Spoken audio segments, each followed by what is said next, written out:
कृष्ण ने राधा से विवाह क्यों नहीं किया? कृष्ण ने राधा से विवाह क्यों नहीं किया? इसकी वजह यह थी कि गुरु गर्गाचार्य ने उन्हें बता दिया कि वे नंद और यशोदा के पुत्र नहीं हैं और उनके जीवन का मकसद कुछ और है। उन्होंने कहा कि नारद मुनि भी बिल्कुल कृष्ण जैसे गुणों वाले महामानव के आने की तारीख, स्थान और समय की भविष्यवाणी कर चुके हैं। राधा से विवाह के लिए एक तरफ कृष्ण का आग्रह था तो दूसरी तरफ यशोदा और नंद की वंश मर्यादा।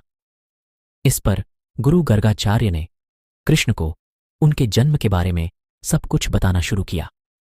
ये सुनते ही कृष्ण के भीतर जबरदस्त बदलाव आए और वे गोवर्धन पर्वत की ओर बढ़ चले। इसके बाद गर्गाचार्य ने कृष्ण को नारद द्वारा उनके बारे में की गई भविष्यवाणी के बारे में बताया। पहली बार उन्होंने कृष्ण के साथ यह राज साझा किया कि वह नंद और यशोदा के पुत्र नहीं हैं। कृष्ण बचपन से नंद और यशोदा के साथ रह रहे थे। अचानक उन्हें बताया गया कि वह उनके पुत्र नहीं हैं। यह सुनते ही वह वहीं उठ खड़ी डीडे हुए और अपने अंदर एक बहुत बड्ढे रूपांतरण से होकर गुजरे। अचानक कृष्ण को महसूस हुआ कि हमेशा से कुछ ऐसा था जो उन्हें अंदर ही अंदर झकझोरता था, लेकिन वह इन उत्तेजक भावों को दिमाग से निकाल देते थे और जीवन के साथ आगे बढ़ जाते थे।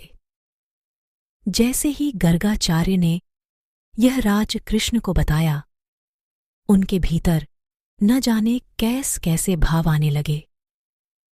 उन्होंने गुरु से विनती की, कृपया मुझे कुछ और बताइए। गर्गाचार्य कहने लगे, नारद ने तुम्हें पूरी तरह पहचान लिया। तुमने सभी गुणों को दिखा दिया है। तुम्हारे जो लक्षण हैं वे सब इस ओर इशारा करते हैं कि तुम ही वह मनुष्य हो जिसके बारे में बहुत से आर्षि मुनि बात करते रहे हैं।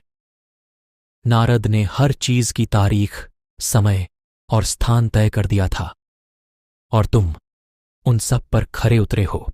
कृष्ण अपने आसपास के लोगों और समाज के लिए पूरी तरह समर्पित थे।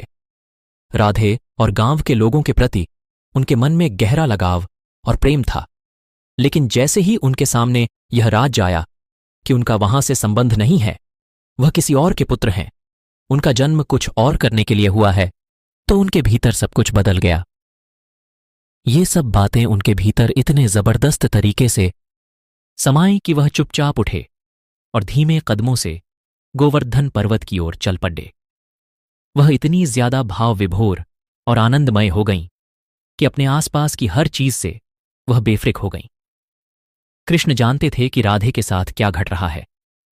वह उनके पास गए, उन्हें बाहों में लिया, अपनी कमर से बांसुरी निकाली और उन्हें सौंपते हुए बोले, राधे, यह बांसुरी सिर्फ तुम्हारे लिए है।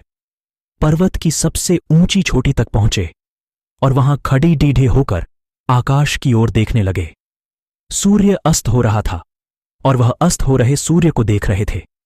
अचानक उन्हें ऐसा लगा जैसे एक जबरदस्त शक्ति उनके भीतर समा रही है। यहीं उनके अंदर ज्ञानोदय हुआ और उस पल में उन्हें अपना असली मकसद याद आ गया। वह कई घंटों तक वहीं खड़ी डीढे रहे और अपने भीतर हो रहे रूपांतरण और तमाम अनुभवों को देखते और महसूस करते रहे। वह जब पर्वत से उतरकर नीचे आए तो पूरी तरह से बदल चुके थे। चंचल और रसिक ग्वाला विदा हो चुका था। उसकी जगह उनके भीतर अचानक एक गहरी शांति नजर आने लगी। गरिमा और चैतन्य का एक नया भाव दिखने लगा। जब वह नीचे आए तो अचानक वे सभी लोग उनके सामने नतमस्तक हो गए, जो कल तक उनके साथ खेलते और नृत्य करते थे। उन्होंने कुछ नहीं किया था, वह बस पर्वत पर गए, वहां कुछ घंटों के लिए खड्डीडे रहे और फिर नीचे आ गए। इसके बाद जो भी उन्हें देखता वह सहज ही, बिना कुछ सोचे समझे, उनके सामने नतमस्तक हो जाता। कृष्ण को पता था कि अब उन्हें वहां से विदा लेना है। जाने से पहले उन्होंने एक रास का आयोजन किया। जाने से पहले वह अपने उन लोगों के साथ एक बार और नृत्य कर लेना चाहते थे। वह जब पर्वत से उतरकर नीचे आए तो पूरी तरह से बदल चुके थे। चंचल और रसिक ग्वाला विदा हो चुका था। उन्होंने जमकर गाया, नृत्य किया। हर किसी को पता था कि वह जा रहे हैं, लेकिन राधे थीं कि भीतर ही भीतर परम आनंद के एक जबरदस्त उन्माद से सराबोर थीं और भावनाओं की सामान्य हदों से कहीं आगे निकल गई थीं। वह इतनी ज्यादा भाव विभोर और आनंदमय हो गईं कि अपने आसपास की हर चीज से वह बेफ्रिक हो गईं। कृष्ण जानते थे कि राधे के साथ क्या घट रहा है। वह उनके पास गए, उन्हें बाहों में लिया, अपनी कमर से बांसुरी निकाली और उन्हें सौंपते हुए बोले, राधे, ये बांसुरी सिर्फ तुम्हारे लिए है।